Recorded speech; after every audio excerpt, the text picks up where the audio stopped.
Hi friends, welcome to Rithya vibe. இன்றைக்கி ஹெல்த்தியான வாழைத்தண்டு சூப் தான் பண்ண போகிறோம். இதில் ஸ்பெஷல் என்னென்னா, ஆயில் எதுவுமே சேர்க்க போகிறதில்ல. வீட்டில் இருக்கக்கூடிய சிம்பிள் இன்க்ரீடியன்ஸை வச்சு சூப்பரான சூப் பண்ண போகிறோம். இது செய்கிறதுக்கு 10 நிமிஷம் தாங்க ஆகும். மார்னிங் எந்திரிச்சதும் எம்டி ஸ்டொமக்கில் குடிச்சிங்கன்னா இது ரொம்ப நல்லது.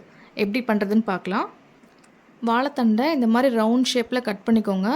நடுவில் இருக்க அந்த நாரெல்லாம் ரிமூவ் பண்ணிக்கலாம்.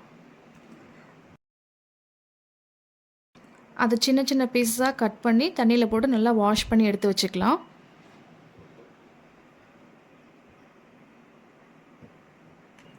இது வேகிறதுக்காக நான் 4 டம்ளர் தண்ணி ஆட் பண்ணியிருக்கேன். அது கூடவே ஜீரகம், மஞ்சத்தூள், தேவையான அளவு உப்பு, 2-3 பல் பூண்டு, சின்ன வெங்காயம் இதெல்லாம் சேர்த்து லைட்டாக கிளறி விட்டுக்கலாம்.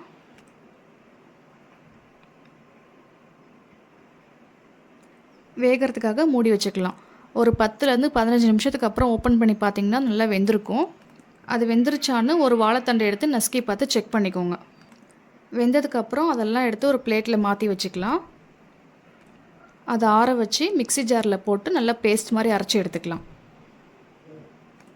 இப்போ அதை வேக வச்சுருக்க தண்ணியிலேயே அரைச்சி வச்சுருக்க இந்த வாழைத்தண்டு பேஸ்ட்டு போட்டு 2 நிமிஷம் நீங்கள் பாயில் பண்ணால் போதும். அவ்வளோதாங்க, நம்மளோட சூப் ரெடி ஆயிடுச்சு. மறக்காமல் நம்ம சேனலை ஃபாலோ பண்ணிக்கோங்க, சப்ஸ்கிரைப் பண்ணிக்கோங்க.